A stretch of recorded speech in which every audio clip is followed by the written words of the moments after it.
Salut, je suis Marcus, j'ai 23 ans et j'ai toujours été entouré de filles. Au club de théâtre à l'école, à la maison où j'avais 3 sœurs aînées et à mon travail. Après tout, je suis agent de sécurité à la prison d'État pour femmes et chaque jour, je suis entouré de plusieurs centaines de femmes avec des histoires différentes. J'ai fini par tomber amoureux de l'une d'entre elles. Je vais vous raconter ce qui s'est passé et comment nous nous sommes rencontrés. Je n'oublierai jamais comment je me suis retrouvé seul avec ces femmes en combinaisons amples. C'était mon premier jour de travail. Mon partenaire, qui y travaillait depuis plus de 10 ans, m'avait fait des remarques cinglantes sur mon apparence toute la matinée, m'appelant Justin Bieber. Il continuait à le faire pour que je ne pense même pas à faire les yeux doux à qui que ce soit, car toute relation avec les prisonniers était interdite. Mais je le savais déjà. Avant le dîner, j'ai été envoyé pour recenser tous les prisonniers du bloc A. C'était une grande pièce divisée par des cloisons en plusieurs petites pièces sans porte. Toutes les prisonnières faisaient la queue devant leur lit et regardaient le nouveau venu. Ce jour-là, je me suis surtout souvenu de 2 d'entre elles. L'une qui m'a fait mourir de peur et l'autre que j'ai aimée de façon inattendue.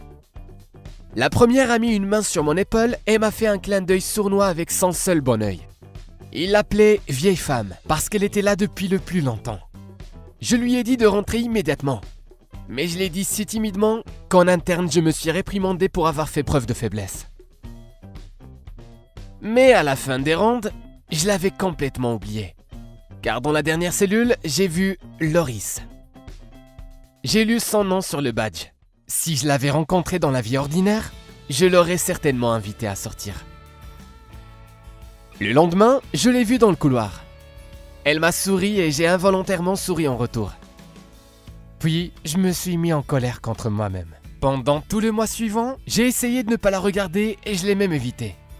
Mais Loris était toujours là. Sinon, elle venait me poser une question stupide. Peu à peu, c'est devenu une habitude. On se souriait quand personne ne regardait, on échangeait des mots quand personne n'écoutait. Lors des inspections de chambre, je commençais secrètement à lui laisser de petites surprises. Un chewing-gum sous l'oreiller, une tablette de chocolat sous la couverture. Parfois, nous avons réussi à nous rencontrer dans la cour derrière l'église et à parler en privé pendant environ 5 minutes. Je me suis vite surpris à penser que je ne venais travailler que pour ces rencontres. Je voulais vraiment la mettre à l'aise. Loris m'a dit qu'elle passait souvent du temps à la bibliothèque le matin et qu'il n'y avait presque jamais personne d'autre dans les environs. Un matin, en allant au travail, je me suis arrêté pour acheter les meilleurs beignets de la ville et un délicieux café. Je savais qu'elle les désirait encore plus que les Big Mac ou la pizza. Loris m'a dit plus tard que c'était le meilleur petit déjeuner qu'elle avait pris depuis 1 an.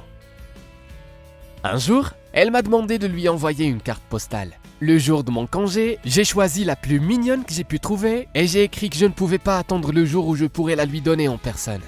J'ai signé la carte avec mes initiales dans l'ordre inverse et je l'ai envoyée sans adresse de retour. La chose la plus difficile pour moi était de ne pas exposer notre correspondance. Mais un jour, j'ai failli tout gâcher. Mon partenaire Flint, comme d'habitude, avait commencé à se moquer des prisonniers. Il a parlé de Loris. Je pouvais à peine me retenir de lui faire retirer ses paroles. Ce n'est pas facile pour moi de l'admettre, mais parfois, j'ai même pensé à m'arranger pour qu'elle s'échappe afin qu'elle n'ait plus à vivre dans ce taudis avec tous ces gens. Bien qu'aucun de nous deux n'ait fait d'erreur, un jour, le pire est arrivé.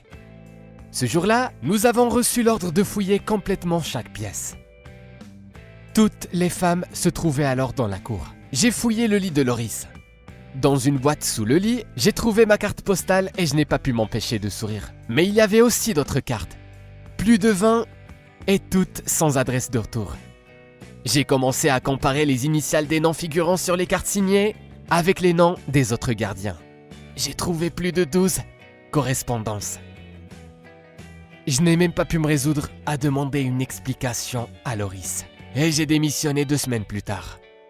Maintenant, je cherche un travail que j'aime et où je travaille avec des hommes. Je veux juste oublier Loris. Merci d'avoir écouté mon histoire. Par écoute.